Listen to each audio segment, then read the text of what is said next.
Te alabaré con todo mi corazón. Delante de los dioses te cantaré salmos.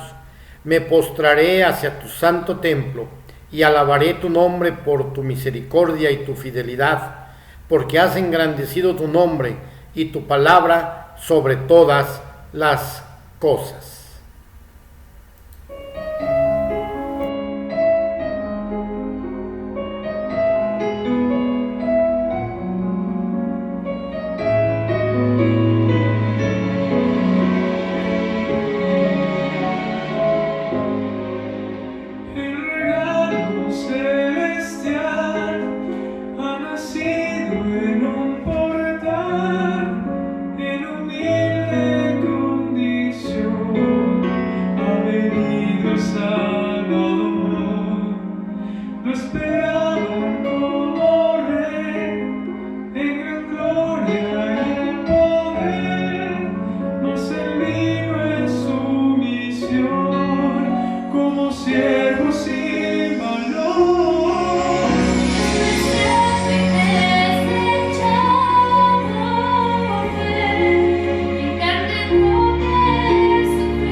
Hermanos, amigos que nos están siguiendo a través de esta transmisión, a través de nuestra página oficial de Facebook, la Iglesia Bautista Príncipe de Paz de Morelia, Michoacán, México, les da la más cordial bienvenida a este servicio de adoración a nuestro Dios.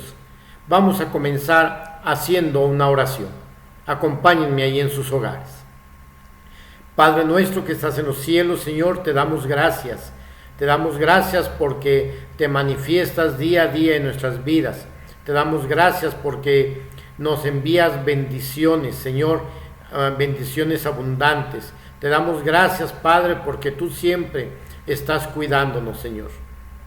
En estos momentos, Padre, queremos poner en tus manos todo lo que se haga en este servicio de adoración, el estudio bíblico, el mensaje, la alabanza, que todo sea para gloria y honra tuya, Padre. Que seas tú quien nos guíe.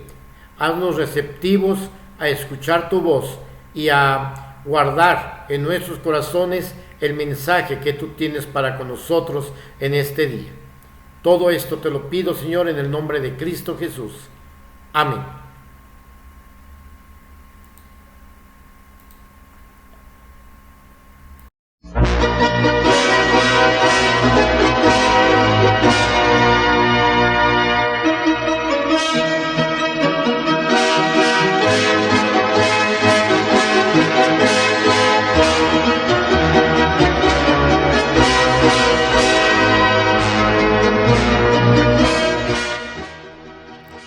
Durante más de 300 años, México fue un país donde la única religión legalmente permitida era la católica apostólica romana.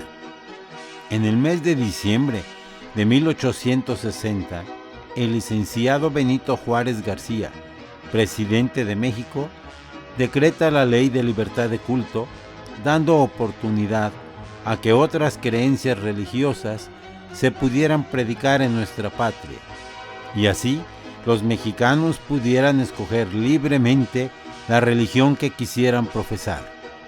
Esta ley pasó a formar parte de la Constitución de la República cuando el presidente Sebastián Lerdo de Tejada la incorporó en 1873. El primer misionero que de manera formal ingresó a nuestro país y que tuvo frutos importantes fue Santiago Hickey, a quien le podríamos llamar el apóstol de México. Hickey nació en Sligo, Irlanda, el 23 de septiembre de 1800, en el seno de una familia católica quien le educó para el sacerdocio. Después de desilusionarse del clero católico, se casa a la edad de 21 años con una mujer cristiana y muy piadosa. De este matrimonio nació una niña llamada Olivia. Por influencia de su esposa y de una tía suya, se convierte al protestantismo, ingresando a la iglesia episcopal, en donde estudió teología. Por no estar de acuerdo con las doctrinas de esta iglesia, se separa de ella y se hace bautista. Empieza a predicar en Limerick, Irlanda, como ministro independiente. Al morir su esposa, viaja en compañía de su hija Olivia a Canadá y después a Estados Unidos, donde contrajo matrimonio con Isabel Cardwell. Fue predicador durante 30 años en Pensilvania, Maryland, Missouri y Texas. Antes de trasladarse a Texas, muere su hija Olivia. Durante su estadía en Texas, trabajó como agente de la American Tract Society por 18 meses. En Brownsville, escribió a la Sociedad Bíblica Americana en mayo de 1862, solicitando nombramiento como agente en México. De Brownsville pasó a Matamoros, Tamaulipas, y aquí empezó su obra misionera. Él trabajaba haciendo evangelismo personal. Distribuía la Biblia y la explicaba. Dejaba Biblias en las prisiones, las que repartía entre los soldados y los presos. También repartía entre los policías y en los hospitales. A sugerencia de John William Butler, Tomás Westrup, que residía en Monterrey, envió una carta al señor Hickey invitándolo a visitar esta ciudad, a donde llegó en el mes de noviembre de 1862. En el mes de febrero de 1863, Hickey recibe el nombramiento de agente de la Sociedad Bíblica Americana. Cuando Hickey veía que no era posible que alguien pudiera comprar una Biblia, se la regalaba, como dice él, aún sacrificándose. En el mes de agosto de 1863, hizo un viaje a la ciudad de Saltillo, donde logró vender varias Biblias. De ahí pasó a Parras, donde reinaba la pobreza. Ahí tuvo una experiencia muy bonita. Un hombre preguntó el precio de una Biblia. Hickey le dijo que costaba 8 reales, o sea, 8 pesos. El hombre pensó que costaba $8. El hombre ofreció $7, lo que Hickey rechazó. El hombre estaba pensando en dólares y Hickey en pesos. Así que se separaron, pero el hombre lo alcanzó al poco tiempo y le pagó los $8. Cuando Hickey le dijo que por qué le daba tanto dinero, el hombre le dijo que le daba el precio pedido por él. Cuando Hickey le aclaró la confusión, el hombre no podía creer lo que estaba pasando, ya que nuestro pueblo se acostumbraba a engañar al otro cuando éste se dejaba. Esto hizo que este hombre se uniera a Hickey como colportor voluntario y le ayudó a vender 12 Biblias y 7 Nuevos Testamentos. Después de la experiencia anterior, fue a buscar a un maestro, que dice Hickey era muy pobre, ya que los maestros ganaban muy poco dinero, pero sabiendo la influencia que ellos tienen, consideró era importante venderle una Biblia. Cuando llegó a su jacal, solamente encontró a su esposa. Ella le dijo que su esposo estaba trabajando en la milpa. Entonces, Hickey le regaló la Biblia como un tributo de respeto y partió a otro pueblo. Cuando regresó, pudo visitar al maestro y saludarlo, quien le regaló unos duraznos y un gallo. Así, Hickey pudo invitarle a leerle la Biblia a los que no sabían leer, a lo que el maestro se comprometió. Así viajaba de pueblo en pueblo, realizando con mucho éxito la venta de la Biblia, haciendo llegar la palabra de Dios a muchas familias mexicanas. Una ocasión, cuando regresaba de un viaje a la ciudad de San Luis Potosí, unos ladrones atacaron la caravana donde venía, matando al dueño de la caravana, quien era su amigo. Los ladrones le apuntaron con sus armas y le exigieron el dinero.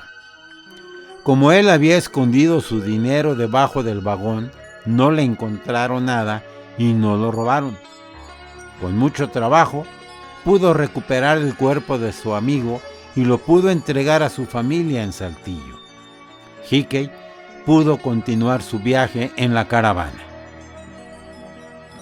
El Viernes Santo de 1863, predicó junto con Tomás Westrup en una prisión donde había 41 prisioneros. Tal vez esta fue la primera vez que se predicó el Evangelio en una prisión en México. El 30 de enero de 1864, Hickey bautizó a Tomás Martín Westrup y a los hermanos Arcadio y José María Uranga. Con estos 3 nuevos bautizados, él y su esposa constituyeron la primera iglesia evangélica en México. Esta iglesia lleva actualmente el nombre de Primera Iglesia Bautista de Monterrey, Nuevo León. Hickey nombra a Tomás Martín Westropp como pastor de la iglesia, ya que la Sociedad Bíblica Americana no le permitía ejercer el pastorado en ninguna iglesia. Al cabo de un año, la Primera Iglesia Bautista de Monterrey ya contaba con 20 miembros. Tomás Westropp ordena como pastor a José María Uranga de una nueva congregación que surgió en Santa Rosa, Nuevo León.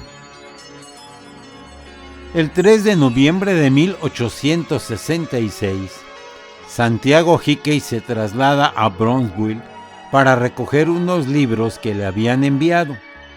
Se hospedó en la casa del señor Edward Downey, donde 10 días después enferma de pulmonía, muriendo el lunes 10 de diciembre de 1866 a las 8 de la mañana, siendo enterrado el mismo día a las 3 de la tarde en Brownsville, Texas, cumpliendo su deseo de seguir cerca de México.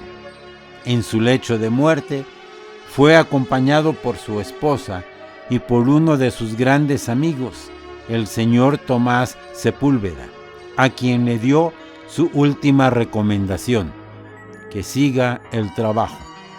Su lema al morir fue: seguid haciendo la obra. En este mes de noviembre del año 2020 se están cumpliendo 158 años de que llegó el Evangelio a nuestra patria. El misionero Santiago Hickey por primera vez sembró la semilla del Evangelio y gracias a él empezamos a tener iglesias bautistas. Le siguieron muchos más, de todas las denominaciones. De algunos de ellos hablaremos en otras ocasiones. Su trabajo aún está rindiendo frutos. Espero que nos inspiremos en la vida de ese gran siervo de Dios, y es mi deseo que sigamos su ejemplo, que cumplamos con la instrucción del apóstol Pablo en su segunda carta a Timoteo, capítulo 4, versículo 2, que prediques la palabra, que instes a tiempo y fuera de tiempo. Seamos, como dice el Evangelio de Marcos en el capítulo 4, versículo 14, sembradores de la palabra. Dios les bendiga.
Te necesito.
tuyo soy, mi alma te adora hasta el fin.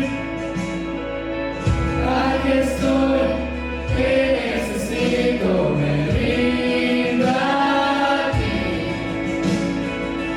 Tuyo soy, mi alma te adora hasta el fin.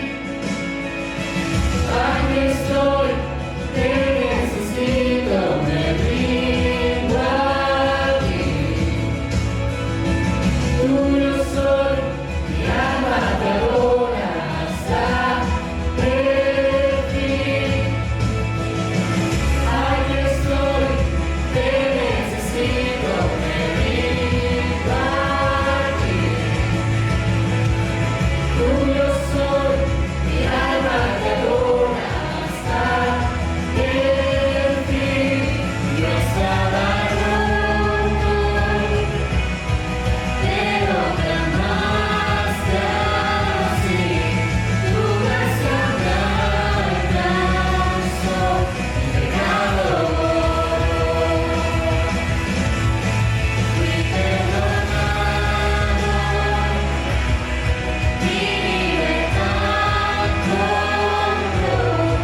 la muerte venció, mi pecado borró. Tu gracia triunfó, tu gracia triunfó, tu gracia triunfó, tu gracia triunfó. Perdonado, mi libertad compró, la muerte venció, mi pecado borró, y tu gracia triunfó.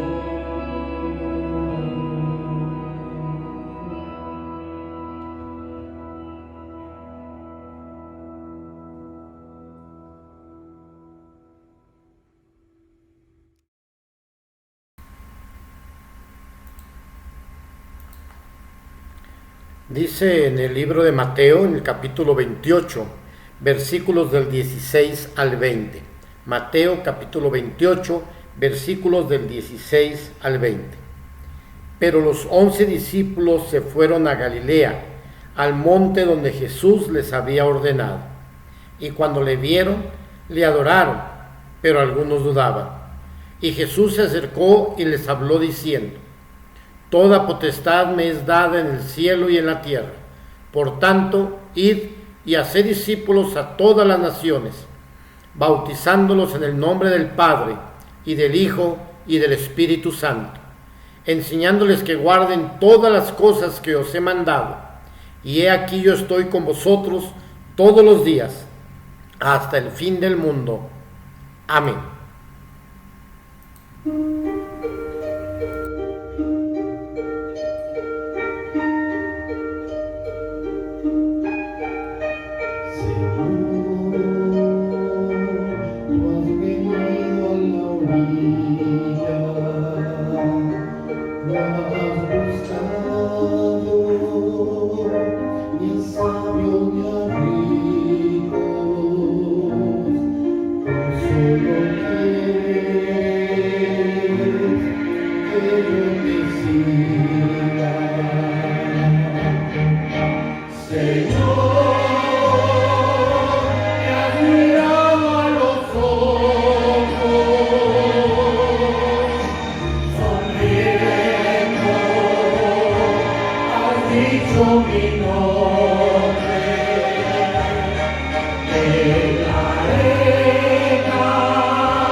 Durante todo este mes de julio, el énfasis, el enfoque que hemos estado teniendo como iglesia es la obra misionera.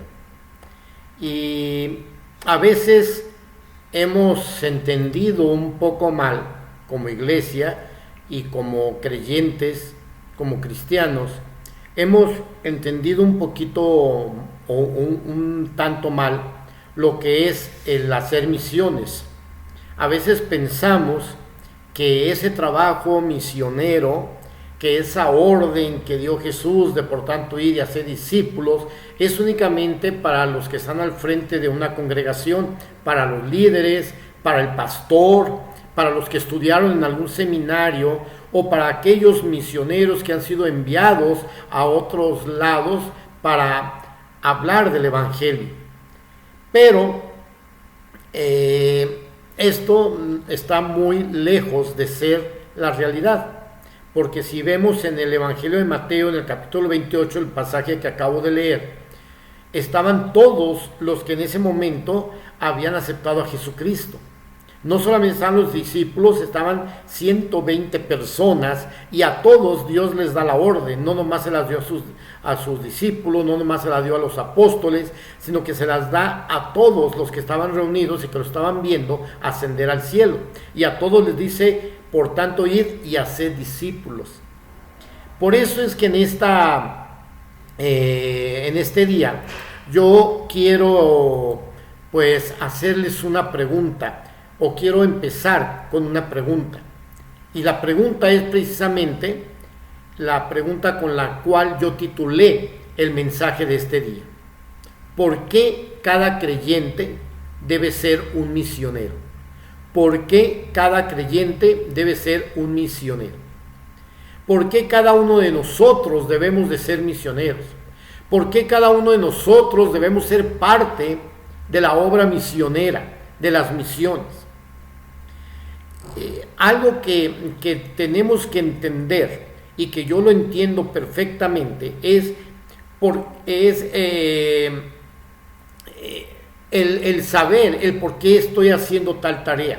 Cuando yo entiendo qué es lo que debo de hacer o por qué debo de hacer tal o cual cosa, pues lo voy a hacer con mucha pasión, porque si yo no entiendo eso, si yo no comprendo el por qué realizo tal tarea o el por qué realizo tal actividad, pues simplemente lo voy a hacer porque el resto lo hace, pero lo voy a hacer sin entender, lo voy a hacer sin pasión, lo voy a hacer sin alegría, lo voy a hacer simple y sencillamente por cumplir, porque me dejaron esa tarea. Cuando nos dan alguna actividad en la iglesia y nos dice, usted tiene que hacer esto, pues ok, yo lo hago, pero porque me lo dejaron y porque no me gusta quedar mal, pero lo hago sin entender el por qué lo estoy haciendo. Lo hago porque simple y sencillamente todo el mundo lo hace. Pero cuando lo entiendo, cuando lo coloco en mi corazón, cuando yo sé el por qué tengo que hacer esa tarea, entonces le voy a poner pasión, le voy a poner amor, le voy a poner alegría, le voy a poner entusiasmo, y no nos va a importar lo que el resto piense o cómo actúe el resto. ¿Por qué? Porque yo lo voy a hacer con convicción, porque va a existir convicción en el corazón. En este mediodía yo quiero ver junto con ustedes algunas razones que nos da la Biblia del por qué cada uno de nosotros debe ser un misionero y por qué no debemos de dejárselo única y exclusivamente a los líderes o al pastor o a los misioneros que nosotros enviamos. No, por qué cada uno de nosotros tenemos que ser misioneros. ¿Qué nos dice la Biblia? ¿Qué nos dice la palabra de Dios acerca de eso? La primera razón que yo encuentro en la palabra de Dios del por qué cada uno de nosotros debemos de ser misioneros es porque Dios es un Dios misionero. Veamos lo que dice en el libro de Segunda de Pedro, capítulo 3, versículo 9. Segunda de Pedro, capítulo 3, versículo 9. El Señor no retarda su promesa, según algunos la tienen por tardanza, sino que es paciente para con nosotros, no queriendo que ninguno perezca, sino que todos procedan al arrepentimiento. El obrar de Dios ha sido así por todas las páginas de la Biblia. Desde el Génesis hasta el Apocalipsis, Dios siempre es el que ha buscado al hombre y Dios siempre es el que le ha provisto los medios para reconciliarse con él. Y fue muy paciente y ha sido muy paciente con cada uno de nosotros. ¿Por qué? Porque dice su palabra que no quiere que nadie perezca, sino que todos procedan al arrepentimiento. Cuando Adán pecó y cuando Adán se rebeló contra Dios, cuando Adán decide tomar su propio camino, fue Dios quien toma la iniciativa de buscarlo. Es Dios quien toma la iniciativa de llamarlo. Esto era una muestra del gran amor de Dios. Dios no tenía que buscarlo, pero Dios es un Dios de amor. Dios es un Dios que cubrió su vergüenza. Y es así como Dios ha actuado a través de toda la Biblia. Es Dios quien siempre ha estado buscando al hombre. Por eso les digo que Dios es un Dios misionero. Veamos lo que dice el Evangelio de Juan, capítulo 3, versículo 16. Dice, porque de tal manera amó Dios al mundo, que ha dado a su Hijo unigénito, para que todo aquel que en él crea no se pierda, mas tenga vida eterna. Es Dios quien toma la iniciativa de enviar a su Hijo para que cada uno de nosotros no nos perdamos, sino que tengamos la vida eterna.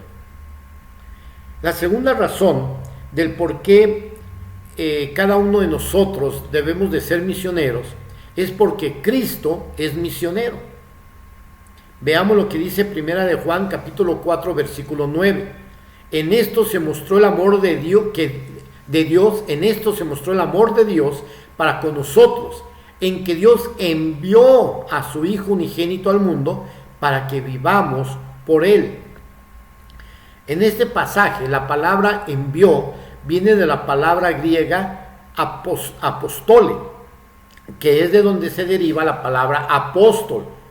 Que es un apóstol, es alguien enviado con una misión, y por eso es que de esa palabra viene nuestra palabra, o lo que nosotros conocemos con la palabra de misionero. Cristo es misionero, fue enviado a este mundo con una misión, y esa misión fue rescatarnos para Dios y darnos vida y vida en abundancia. Cristo es el Hijo de Dios enviado por el Padre como misionero a este mundo. Es el misionero por excelencia. Si Cristo no hubiera venido, nosotros seguiríamos en nuestro estado de pecado, nosotros seguiríamos estando bajo condenación eterna. Si la misericordia de Dios no nos hubiera alcanzado, estaríamos yendo directito a la condenación eterna. Y eso no fue fácil para Cristo cumplir esa misión, porque debemos entender que las misiones no es un trabajo fácil. Cristo vino a un mundo que estaba gobernado por Satanás, y eso es algo muy serio. Sabía que habría de sufrir. Es la mejor descripción de lo que Cristo habría de pasar. Entonces entendemos que las misiones no son fáciles, no es un trabajo fácil, pero Cristo se sometió a todo. ¿Y por qué lo hizo? Lo hizo por amor, porque de tal manera amó Dios al mundo que dio. Él se hace misionero por amor, y el motor para las misiones es el amor. Si vamos a hacer misiones, si tú y yo nos vamos a convertir en misioneros, tiene que ser por amor.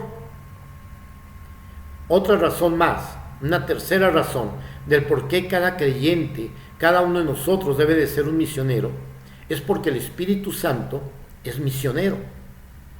Veamos lo que dice en el libro de Hechos, capítulo 13, versículo 1 al 4. Había entonces en la iglesia que estaba en Antioquía profetas y maestros: Bernabé, Simón, el que se llama Níger, Lucio de Cirene, Manaén, el que se había criado junto con Herodes el tetrarca, y Saulo. Ministrando estos al Señor y ayunando, dijo el Espíritu Santo: apartadme a Bernabé y a Saulo para la obra a que los he llamado. Entonces, habiendo ayunado y orado, les impusieron las manos y los despidieron. Ellos entonces, enviados por el Espíritu Santo, descendieron a Seleucia y de allí navegaron a Chipre. Es el Espíritu Santo quien elige a los misioneros. No los elige, o no fue alguien que evaluó sus currículums, sus títulos universitarios. No fue alguien que buscó a ver quién estaba sin trabajo, quién estaba desocupado. No, fue el Espíritu Santo quien llamó a Bernabé, que era un chipriota de formación sacerdotal, y llamó a Saulo de Tarso, que era un hombre de escuela, un hombre que tenía formación teológica. Y a ambos el Espíritu Santo los escoge y los designa para un ministerio en específico. ¿Qué es lo que hace la iglesia ante esto? La iglesia, que es la iglesia de Antioquía, los respalda. Y aquí, hermanos, vemos cómo no es la iglesia quien elige a los misioneros. La iglesia simplemente respalda, porque la elección fue del Espíritu Santo. Y hasta en la actualidad el Espíritu Santo está involucrado en la obra misionera. Él es el director por excelencia de las misiones. Él es el que dirige, Él es el que encomienda, Él es el que convence de pecado, Él es el que convence de justicia y de juicio, y Él es el que envía a los misioneros. El Espíritu Santo es misionero, el Espíritu Santo ama las misiones. Y la cuarta razón del por qué la iglesia, de por qué debemos de ser misioneros, es porque la iglesia primitiva fue misionera. Acabamos de leer el libro de Hechos en el capítulo 13, versículos del 1 al 4, y ahí podemos ver el mejor ejemplo que nos da la iglesia de Antioquía. Ellos dieron sus mejores hombres a las misiones. Una iglesia llena de profetas y de maestros, una iglesia bendecida, una iglesia que pudo decir en su momento: no los podemos enviar a ellos. Hay que enviar a otros que están aquí sin hacer nada, pero a ellos no los podemos enviar porque nos vamos a quedar sin liderazgo. Nosotros necesitamos a Bernabé y a Saulo aquí. Pero no fue eso lo que dijo la iglesia. La iglesia se desprendió de sus mejores líderes, Bernabé y Pablo. En obediencia al Espíritu Santo, los enviaron a predicar a otros pueblos, los enviaron a plantar otras iglesias. En el libro de Hechos, capítulo 13, versículo 5, dice: y llegados a Salamina, anunciaban la palabra de Dios. Ciudades como Salamina, Iconio, Listra, Filipos, Corinto, Tesalónica, entre otras, porque hubo muchas más, no hubieran sido bendecidas con el Evangelio si no hubiera habido una iglesia como la iglesia de Antioquía, con carga y con pasión misionera. Una iglesia donde su prioridad es misiones, es una iglesia que siempre va a ser iglesia bendecida, pero además es una iglesia que va a estar bendiciendo a los demás. Es una iglesia a la que nunca le van a faltar siervos de Dios, y es una iglesia que siempre va a ser una iglesia saludable. No digo que sea una iglesia que no tenga problemas, no, pero va a ser una iglesia que en medio de sus problemas siempre va a ser de mucha bendición. La quinta razón del por qué cada creyente debe de ser un misionero es porque se nos ha encomendado a nosotros el ser misioneros. Y lo leímos en el Evangelio de Mateo, capítulo 28, versículos 19 y 20. Por tanto, id y haced discípulos a todas las naciones, bautizándolos en el nombre del Padre y del Hijo y del Espíritu Santo, enseñándoles que guarden todas las cosas que os he mandado, y aquí yo estoy con vosotros todos los días hasta el fin del mundo. Cuando dice ir y hacer discípulos a todas las naciones, esas naciones podemos entenderlo como ir y hacer discípulos a todos los pueblos. Nadie puede pasar por alto este mandamiento. mandamiento que nosotros conocemos como la Gran Comisión. Ningún hijo de Dios puede pasar por alto la Gran Comisión. Podemos a lo mejor como Jonás irnos a otro lugar y tratar de ignorarlo, pero el mandamiento está allí. Y Dios puede tirarnos al mar y hacer que nos traiga un pez grande a fin de regresar a este mandamiento. Por tanto, id y hacer discípulos a todas las naciones. No hay excusa, hermanos. Todos hemos sido llamados a ser misioneros. Y tal vez algunos de ustedes me puedan decir, pero eso no es para mí. Mejor dediquémonos a crecer primeramente nosotros. Eso de preocuparse por otros no es cosa de nosotros.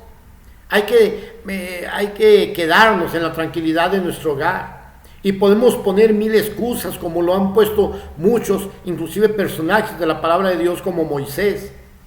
Pero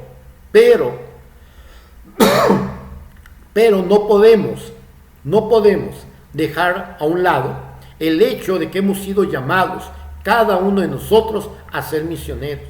La Gran Comisión es para todos. Es nuestra responsabilidad y no podemos evadirlo. Nosotros tenemos que obedecer. Dios nos está llamando. Hace tiempo, en el año de 1984, Dios me llamó a predicar su palabra en otros, no solamente en varios estados de la República, sino en otros países. Y hermanos, créanme, que obedecer al Señor en ese mandato es una bendición grande. De nosotros depende que le digamos al Señor: Señor, heme aquí, envíame a mí, o que lo ignoremos.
dejas sin pastor.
Hermanos, cuando nuestro corazón se llena de misiones, cuando nuestro corazón obedece al llamado de misiones, ya sea orando, ya sea yendo o ya sea dando para la obra misionera, créanme que en nuestra vida cobra otro sentido. Todo lo que ocurre a nuestro alrededor cobra otro valor. La vida adquiere un nuevo significado. Recordemos, fuimos hechos con una misión y es esa misión la que nos sostiene aún en los momentos más difíciles. La pregunta que yo les dejo en este día es esta: ¿quién va a responder? ¿Quién va a responder a esta invitación que Dios nos está haciendo, como lo hizo el profeta Isaías, diciéndole: Señor, heme aquí, envíame a mí? Y eso esa pregunta se las quiero dejar yo el día de hoy. Dios les bendiga. Hemos llegado, hermanos, al final de nuestro culto. Les agradecemos por habernos acompañado y les invitamos para que el próximo jueves, a partir de las 8 de la noche, nos acompañen en nuestro servicio de oración. Vamos a orar a nuestro Dios. Padre nuestro que estás en los cielos, Señor, te damos gracias por habernos permitido estar aquí alabándote, por habernos permitido estar aprendiendo más acerca de tu palabra, por habernos permitido escuchar tu voz. Señor, que ese llamado que tú nos haces quede en nuestros corazones y que podamos responderte con las mismas palabras con las cuales te respondió el profeta Isaías, diciéndote: Señor, heme aquí, envíame a mí. Sabemos, Señor, que hay mucho trabajo. Sabemos que la mies es mucha. Y también sabemos que son pocos los obreros que están yendo, Señor. Toca nuestros corazones, Padre, para que de esta iglesia, de la Iglesia Bautista Príncipe de Paz, haya miembros que quieran responder a tu llamado. Y que también que como iglesia, Padre, nuestra prioridad siempre sea la predicación de tu palabra y el llevar la palabra a otros lados, a otros pueblos, como tú nos los ordenas en la gran comisión de ir y hacer discípulos a todas las naciones, a todos los pueblos. Pon en nosotros ese deseo, Señor, en el nombre de Cristo Jesús. Amén. Que la paz y el amor de nuestro Señor Jesucristo sea con todos ustedes, ahora y siempre. Amén.